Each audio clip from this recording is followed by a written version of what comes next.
Basically আমাদেরকে একটা জিনিস বুঝতে হবে যে কেন আমরা করছি না। এগ্রিকালচার, বিশিন্ডা ইত্যাদি নিয়ে আমাদের মধ্যে অনেক আলোচনা হয়েছে। একটা বেসিক ভুল যেটা আমরা করে ফেলছি সেটা হচ্ছে আমরা প্র্যাকটিক্যালিটি দেখছি, আবার অ্যাট দ্য সেম টাইম কম্পেশনের পয়েন্টেও ভাবার চেষ্টা করছি, যেটা কিনা সম্ভব নয়। এটা বুঝতে হবে যে আমরা যদি এই মুহূর্তে এই অবস্থায় না থাকতাম, কেউ কারো নয়, জয়দাদাকে যেভাবে ট্রিট করা হয় সেভাবে আমাকেও ট্রিট করা হতো। বুঝতে হবে জয়দাদারাও কিন্তু চাষটা অন্য কাউকে দিয়ে করায়। দ্যাট মিনস একটা সময় ছিল যখন সেই জায়গা জমিটা ছিল, জায়গা জমিটা না থাকলে সত্যি বলতে কোথাও না কোথাও যে প্রবলেম হতোই, এবং বাইরে বেরোতে হতোই। ডেথ কি যেটা আমি বলছি সেটা খুব ইম্পর্টেন্ট বোঝা, যে ডেথ ইজ ইনএভিটেবল, তাহলে আমরা আননেসেসারি সাফারিং নেব না। সার্ভাইভাল এবং নিজের ডিফেন্সটা তৈরি করার পর আর আমরা নেব না।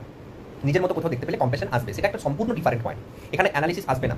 এখন যদি ওই প্রথম জিনিসটা বুঝি যে সার্ভাইভাল বা কেউ কারো নয়, তাহলে ব্যাপারটা একই লেভেলে দাঁড়াচ্ছে, যে আমার কাছে মাসে 50,000 আসুক, 1 লাখ আসুক বা না আসুক, সব এক লেভেলে দাঁড়াচ্ছে কনসাসনেসের জায়গায়। তাহলে আমরা সেই হিসেবেই ডিসিশন নেব যেখানে আমার এই মুহূর্তের পারপাসটা কি, ওদের পারপাস তো আলাদা, সেটা হচ্ছে ইগোইস্টিক থাকা, যেভাবে হোক সার্ভাইভ করা, 2 ইঞ্চি জায়গা না ছাড়া, হেল্প না করা, যতটা ফাঁকি মেরে যতটা বাগানো যায়, এই ব্যাপার। আমার সেক্ষেত্রে এই মুহূর্তে প্যাসিভ হয়ে থাকাটা, যতটা ছেড়ে বেরিয়ে গেলেও কোনো অসুবিধা নেই, কারণ আননেসেসারি সাফারিং আমরা নেব না। এবং কম্পেশন আমার কারোর প্রতি নেই। এই মুহূর্তে 2জন কম্পেশন লিস্টে রয়েছে, 3জন বলতে গেলে। এই হচ্ছে ব্যাপার। কম্পেশন যদি থাকে তাহলে আমি ওখানে থাকছি নাই বা কেন, রাইট? এবং ওখানে না থাকা, কম্পেশন নেই, দ্যাট মিনস ফালতু বলে লাভ নেই। কম্পেশন আসতে পারে, কারণ আসলে পরে আগের ব্যাপার না, সত্যি যদি আসবে, এখনো আসতে পারে, আসা কিছু নেই। হ্যাঁ, নাও আমার বক্তব্য এটা, আমরা যদি এমনভাবে চলি যে কেউ কারো নয়, আমি সেই হিসেবে আমরা নিজেরটা বাগিয়ে নেবো এমন, যেটা কিনা খুব প্রয়োজন এই মুহূর্তে, যেটাই সত্য, যেটা practical. কম্পেশন is very specific and পরের ব্যাপার। কারণ প্রথমে মানব সভ্যতা কম্পেশনের বেশি আজকে এখানে আসেনি, প্র্যাকটিক্যালিটির বেশি, যে আমরা সবাই কাজ দেবো, but at the same time আমরা নিজেরটা করে নেবো। এগ্রিকালচার থেকে দেন একটু হায়ার কি কম্পেশনও ছিল, নো ডাউট।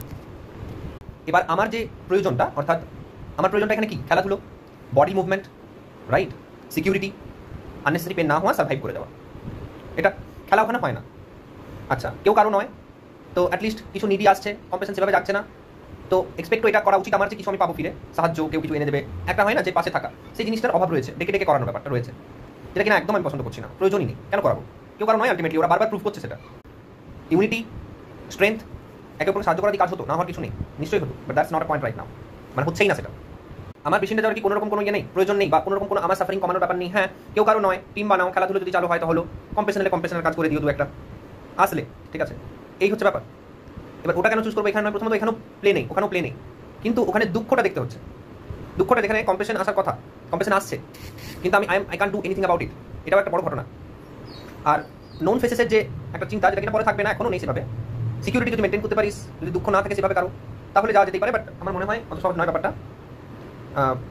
হাত পেতে দেওয়া, সাহায্য না করা, এই জিনিসটা রয়েছে, এবং আমার ভালো ব্যবহার মেনটেন করতে হচ্ছে, এখানে একটা কনফ্লিক্টিং জিনিস তৈরি হয়। বুঝতে পারলি? আই থিঙ্ক এটা বোঝানো আমার পক্ষে পাওয়া গেছে, কারণ যে লেভেলে আমি রয়েছি সেই লেভেলে ওখানে এখানে এমন কিছু পার্থক্য নেই, হালাকি ওখানে কিছু করতে পারছি না, এখানে সেই জায়গাটা রয়েছে মেন্টালি স্টেবিলিটি রয়েছে। মানে আমি বলছি টাকা এলে প্লে গ্রাউন্ড তৈরি করার পর কোন ফেস অত